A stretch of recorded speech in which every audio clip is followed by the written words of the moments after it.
কোন মানুষটি সবচেয়ে বুদ্ধিমান ইসলামের দৃষ্টিতে? যে ব্যক্তি মৃত্যুর কথা বেশি স্মরণ করে এবং আখিরাতের জন্য প্রস্তুতি নেয়। কোন কাজটি করলে শয়তান সবচেয়ে বেশি কষ্ট পায়? আল্লাহর জিকির করা ও নামাজ আদায় করা। কোন জিনিসটি মানুষের হৃদয়কে জীবিত করে? কুরআন তিলাওয়াত ও আল্লাহর স্মরণ, জিকির। কোন আমলটি খুব সহজ কিন্তু তা করলে আল্লাহ বান্দাকে ভালোবাসতে শুরু করেন? বেশি বেশি তওবা করা। আল্লাহ তওবাকারীদের ভালোবাসেন। এমন কোন জিনিস যা মানুষ জমায় কিন্তু কিয়ামতের দিন তা বোঝা হয়ে দাঁড়াবে? হারাম সম্পদ। এটি দুনিয়ায় লাভ দিলেও আখিরাতে ক্ষতি করবে। কোন জিনিসটি মানুষের রিজিক কমিয়ে দেয় কিন্তু মানুষ তা বুঝতে পারে না? গুনাহ ও নাফরমানি এগুলো বরকত কমিয়ে দেয়। কোন অভ্যাসটি মানুষকে অজান্তেই আল্লাহ থেকে দূরে সরিয়ে দেয়? দুনিয়ার প্রতি অতিরিক্ত আসক্তি ও আখিরাত ভুলে যাওয়া। কোন ন্যাক আমলটি করলে মানুষ বুঝতেও পারে না কিন্তু তা সরাসরি জান্নাতের পথে নিয়ে যায়? মানুষের কষ্ট দূর করা। এটি এমন একটি আমল যা আল্লাহ খুব ভালোবাসেন এবং এর প্রতিদান জান্নাত। এমন কোন গুনাহ আছে যা মানুষ একা করে কিন্তু আল্লাহর কাছে তা লজ্জাজনক? গোপনে গুনাহ করা, কারণ এতে আল্লাহকে কম গুরুত্ব দেওয়া হয়। কোন জিনিসটি মানুষের অন্তরকে সবচেয়ে বেশি কঠিন করে যায়? অতিরিক্ত হাসাহাসি ও গুনাহে লিপ্ত থাকা। এতে হৃদয় কঠিন হয়ে যায়। কোন আমল করলে কবরের আযাব কমে?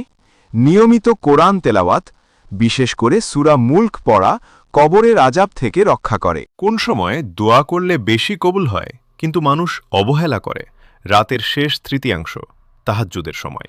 এই সময় আল্লাহ বান্দার দোয়া বিশেষভাবে কবুল করেন। কোন কাজটি করলে মানুষ না জানলেও আল্লাহ খুব খুশি হন?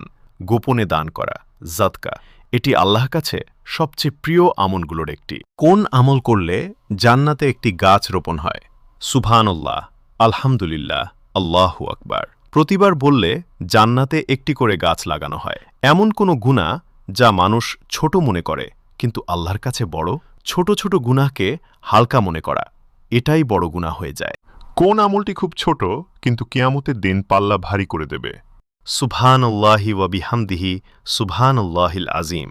এই ছোট জিকিরটি কিয়ামতের দিন অনেক ভারী হবে।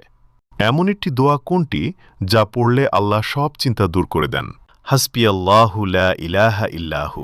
এই দোয়া পড়লে আল্লাহ ভরসা দান করেন ও দুশ্চিন্তা দূর করেন। কোন নবী গর্ভ থাকা অবস্থায় তার মায়ের পেট উঁচু হয়নি? হজরত মুসা আলাইহি ওয়াসাল্লাম। ইসলামী কিছু বর্ণনায় উল্লেখ আছে যে তার মা যখন তাকে গর্ভে ধারণ করেন তখন বাহ্যিকভাবে গর্ভের লক্ষণ বা পেট উঁচু হওয়া স্পষ্ট ছিল না। এর ফলে হজরত মুসা আলাইহি ওয়াসাল্লামের জন্ম গোপন রাখা সহজ হয়েছিল। বিশেষ করে সেই সময় ফিরাউনের পক্ষ থেকে নবজাতক পুত্র সন্তানদের হত্যা করার নির্দেশ ছিল। এই তথ্যটি সহিহ হাদিসে স্পষ্টভাবে উল্লেখ নেই, বরং তাফসীর ও ঐতিহাসিক বর্ণনায় পাওয়া যায়। সর্বশেষ এবং সর্বশ্রেষ্ঠ নবী কে? মুহাম্মদ সাল্লাল্লাহু আলাইহি ওয়াসাল্লাম। কোন নবীকে মাছের পেট থেকে উদ্ধার করে আল্লাহ লাউ গাছের ছায়ায় আশ্রয় দিয়েছিলেন? ইউনুস আলাইহি ওয়াসাল্লাম।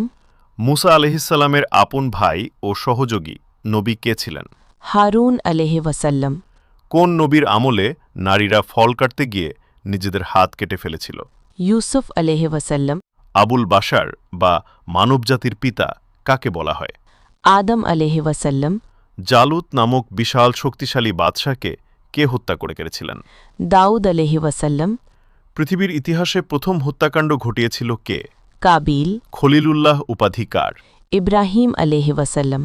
আপনি কি জানেন যে ব্যক্তি জুমার দিন তার নখ কাটে আল্লাহ তাআলা তাকে 3টি বিশেষ পুরস্কার দান করেন? নাম্বার 1, আল্লাহ তাআলা তার শরীর থেকে রোগ দূর করে তাকে শেফা দান করেন। নাম্বার 2, তাকে 10 দিন পর্যন্ত সব রকম বালা মুসিবত থেকে হেফাজত রাখেন। নাম্বার 3, তার উপর আল্লাহর রহমত ও করুণা বর্ষিত হয়। আর হ্যাঁ, আপনি যখন এই কথাটি অন্য কাউকে জানাতে চাইবেন তখন শয়তান আপনার ইচ্ছাকে দুর্বল করার চেষ্টা করবে। তাই সবাই কমেন্টে আস্তাগফিরুল্লাহ লিখুন এবং ভিডিওটি অন্যদের সাথে শেয়ার করে দিন।